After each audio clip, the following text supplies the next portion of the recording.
Hello everyone. आज के video में हम लोग डिस्कस करेंगे रिवैल्यूएशन अकाउंट के प्रैक्टिकल क्वेश्चन को। तो चलिए स्टार्ट करते हैं हम लोग आज की क्लास। बच्चों, आज की क्लास में हम लोग देखेंगे कि रिवैल्यूएशन अकाउंट हम लोग किस तरह से बनाते हैं, और आप लोग को यह क्वेश्चन स्क्रीन पे जो दिख रहा है, इसी क्वेश्चन के माध्यम से हम लोग रिवैल्यूएशन अकाउंट बनाना सीखेंगे और साथ ही इसके जनरल एंट्री को भी हम लोग सीखेंगे। तो देखिए बच्चों, यहाँ क्वेश्चन में क्या बोला जा रहा है कि A, B and C are partner in a firm sharing profit and losses in the ratio of 3:3:2। यानी बोला जा रहा है आपसे क्वेश्चन में कि ए बी सी एक फॉर्म में पार्टनर है, और वह पार्टनर जो फॉर्म का प्रॉफिट शेयरिंग रेशियो है उसको वो लोग 3:3:2 के रेशियो में डिस्ट्रीब्यूट करते हैं आपस में। तब यहाँ बोला जा रहा है कि their balance sheet as on 31 March 2008, और जो फॉर्म का बैलेंस शीट है वह नीचे आप लोगों को क्वेश्चन में दे रखा है। तो बैलेंस शीट में हम लोग जानते हैं कि जितने भी फॉर्म के एसेट्स होते हैं और जितने भी लाइबिलिटीज़ होते हैं, इन सारे को दिखाया जाता है। तो अब देखिए बच्चों, लाइबिलिटीज़ में क्या दे रखा है, क्रेडिटर दे रखा है, कैपिटल दे रखा है। वहीं पे एसेट साइड में कैश एट बैंक, डेटर दे रखा है, स्टॉक दे रखा है, बिल्डिंग दे रखा है। ठीक है, उसके बाद भी क्वेश्चन में हमें कुछ इन्फॉर्मेशन दिया गया है। अब यहाँ बोला जा रहा है कि on this date they decided that in future C will get 1/5 share. अब यहाँ क्वेश्चन में बोला जा रहा है कि इस डेट पर डिसाइड किया गया कि जो फ्यूचर में जो प्रॉफिट होगा या फिर लॉस होगा, उसमें से सी को जो हिस्सा मिलेगा वह 1/5 मिलेगा। ठीक है, दे further decide the building bill valued at 80,000, और बाद में डिसाइड हुआ कि बिल्डिंग का जो मूल्यांकन है वह 80,000 रुपये पर किया जाएगा, और stock to be reduce by 6,000। अब यहाँ कहा जा रहा है कि स्टॉक को 6,000 रुपया से कम किया जाएगा, और प्रोविजन फॉर डाउटफुल डेब्ट्स है इसको भी रिड्यूस किया जाएगा, कितना से, 4,000 से।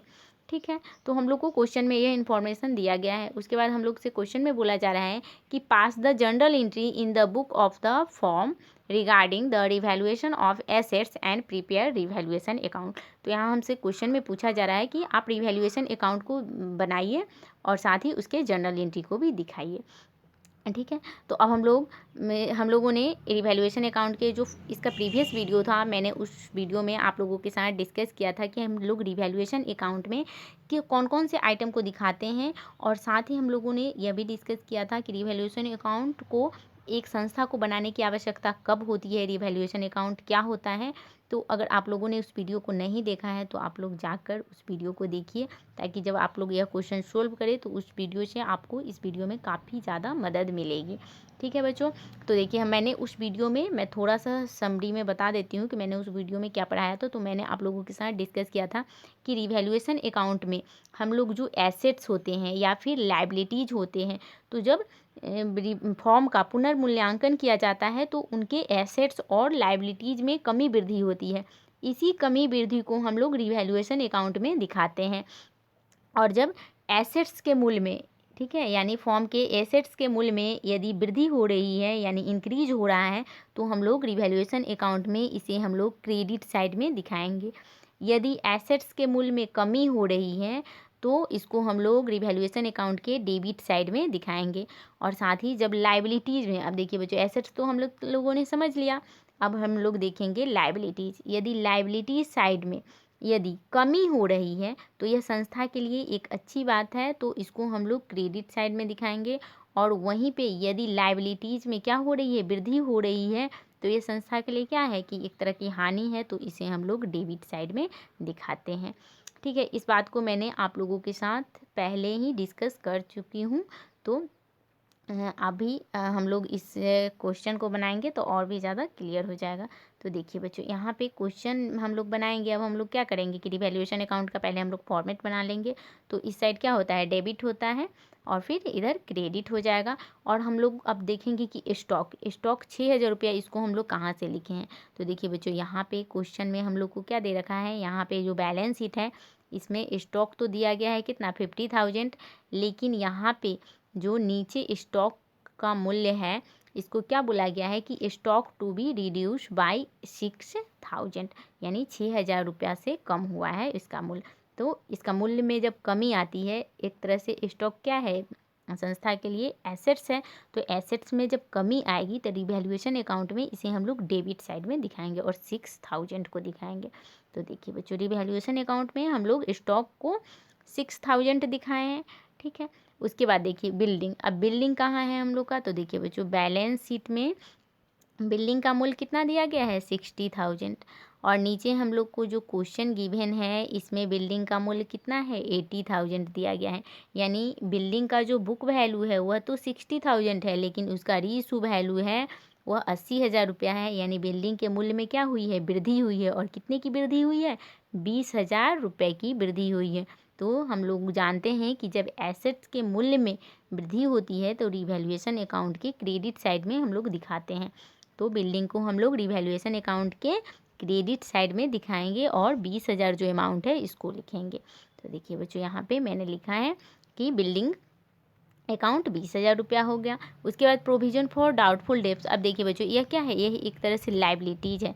तो लाइबिलिटीज़ में जब कमी होती है, अब देखिए यहाँ पे प्रोविजन फॉर डाउटफुल डेब्ट्स कितना है 4,000 रुपया है। ठीक है, यहाँ पे 4,000 रुपया से क्या किया गया है, इसको कम किया गया है। तो हम लोग जानते हैं कि जब प्रोविजन फॉर डाउटफुल डेब्ट्स एक तरह से लाइबिलिटीज़ है, और जब लाइबिलिटीज़ में कमी होती है तो यह एक तरह से संस्था के लिए लाभ होता है, और इसे हम लोग क्रेडिट साइड में दिखाते हैं रिवैल्यूएशन अकाउंट के। तो यह 4,000 रुपया को हम लोग किस साइड में दिखाएंगे, क्रेडिट साइड में दिखाएंगे। और हम लोग डेबिट साइड और क्रेडिट साइड का दोनों तरफ का टोटल कर लेंगे। तो यहाँ देखने से क्या पता चलता है कि जो हमारा क्रेडिट साइड का योग है वह अधिक है। ठीक है, कितना है 24,000 रुपया है। और वहीं पे जो हमारा डेबिट साइड का योग है वह कितना है 6,000 रुपया है। तो इस 24,000 रुपया में से हम लोग 6,000 रुपया को माइनस कर देंगे। देखिए बच्चों यहाँ 24,000 में से हम लोग 6,000 रुपया को माइनस करेंगे तो हम लोग का कितना आ जाएगा 80,000 आ जाएगा। और यही 80,000 क्या हुआ, प्रॉफिट हो गया। अब यही 18,000 रुपया जो हुआ 80,000, इसको फॉर्म के जितने भी पार्टनर हैं उनके पुराने लाभ विभाजन अनुपात में इनको बांट दिया जाएगा। तो यहाँ पे देखिए बच्चों यहाँ 18,000 रुपया है। ठीक है, यहाँ पे 18,000 रुपया है, इसको ए पार्टनर, बी पार्टनर और सी पार्टनर के पुराने लाभ विभाजन अनुपात में बांटेंगे हम लोग। ठीक है, तो पुराना लाभ विभाजन अनुपात हम लोग देख लेते हैं कि क्वेश्चन में कितना दे रखा है पुराना लाभ विभाजन अनुपात। तो देखिए बच्चों यहाँ दे रखा है ABC तीनों पार्टनर के जो पुराना लाभ विभाजन अनुपात है वह है 3:3:2। हम लोग इसी रेशियो में उस प्रॉफिट का भी डिस्ट्रीब्यूशन करेंगे। तो देखिए बच्चों यहाँ पे क्या है कि जब 18,000 रुपया प्रॉफिट निकला तो ए को 18,000 में से कितना हिस्सा मिलेगा, तो 3/8 मिलेगा, क्योंकि 3:3:2 था। तो सबको ऐड कर देंगे, ई हो जाएगा, ए जो हिस्सा होगा वह ए का हो जाएगा। उसी तरह बी का हिस्सा कितना हो जाएगा 80,000 3/8, क्योंकि सेम है बी का भी। और सी जो पार्टनर है उसका हिस्सा कितना हो जाएगा, उसका हिस्सा हो जाएगा 2/8। तो इन तीनों का जब हम लोग कैलकुलेशन करके निकालेंगे तो ए का हिस्सा आ जाएगा 6,750, बी का आ जाएगा 6,750 और सी का आ जाएगा 4,500 रुपया। और इस तरह से हम लोग इसको टोटल कर लेंगे तो हम लोग का रिवैल्यूएशन अकाउंट बन गया। अब हम लोग इसकी मदद से जनरल एंट्री को बनाएंगे। दैट मीन्स कि हम लोग रिवैल्यूएशन अकाउंट की ही मदद से जनरल एंट्री को भी बनाना सीखेंगे। तो देखिए बच्चों यहाँ रिवैल्यूएशन अकाउंट है। ठीक है, तो हम लोग रिवैल्यूएशन अकाउंट में सबसे पहले एंट्री हम लोग करेंगे इस साइड का, यानी बिल्डिंग अकाउंट को हम लोग क्या करेंगे, इस साइड में क्रेडिट में है तो इसको हम लोग डेबिट में लिखेंगे। और प्रोविजन फॉर डाउटफुल डेब्ट्स इसको भी हम लोग डेबिट करेंगे। और फिर यहाँ क्या लिख देंगे, टू रिवैल्यूएशन अकाउंट लिख देंगे। ठीक है, उसी तरह से फिर हम लोग दूसरी एंट्री करेंगे revaluation account to stock account. ठीक है, उसके बाद तीसरी एंट्री हम लोग करेंगे revaluation account to capital account. इसमें हम तीनों पार्टनर का लिखेंगे revaluation account to A's capital, to B's capital, to C's capital. तो अब हम लोग जनरल एंट्री जिस तरह से बनाते हैं उसका एक फॉर्मेट बना लेंगे। तो देखिए बच्चों यहाँ जनरल एंट्री करने के लिए, देखिए यहाँ पे जनरल एंट्री करने के लिए हम लोग सबसे पहले क्या लिखेंगे, बिल्डिंग अकाउंट। पहले तो हम लोग डेट डाल देंगे, उसके बाद जिस तरह से जर्नल का फॉर्मेट बनता है उस तरह से बना लेंगे। और हम लोग लिखेंगे बिल्डिंग अकाउंट डेबिट, जितना बिल्डिंग का अमाउंट है 20,000 तो 20,000 लिखेंगे यहाँ। Provision for doubtful debts debit 4,000 था, और टू रिवैल्यूएशन अकाउंट। उसके बाद अगर आप लोग के बुक में और भी इस तरह का क्वेश्चन है तो आप लोग सोल्व कीजिएगा ताकि और भी ज़्यादा आप लोग को क्लियर हो जाए। उसके बाद देखिए रिवैल्यूएशन अकाउंट है तो revaluation account to stock account लिखेंगे, क्योंकि स्टॉक डेबिट साइड में है तो जब हम लोग उसको बनाएंगे जनरल एंट्री तो वह क्रेडिट साइड में आ जाएगा। फिर revaluation account to A's capital जितना था उतना लिख देंगे, फिर बी का जितना कैपिटल था उतना, सी का जितना कैपिटल था उतना। तो इस तरह से हम लोग का इसमें 3 जनरल एंट्री बन जाएंगे। आई होप बच्चों आपको समझ में आया होगा यह वीडियो। इस वीडियो से आपको बहुत ज़्यादा हेल्प मिलेगी। अगर आपके बुक में इस तरह के क्वेश्चन होंगे तो आप इसको सोल्व कीजिए।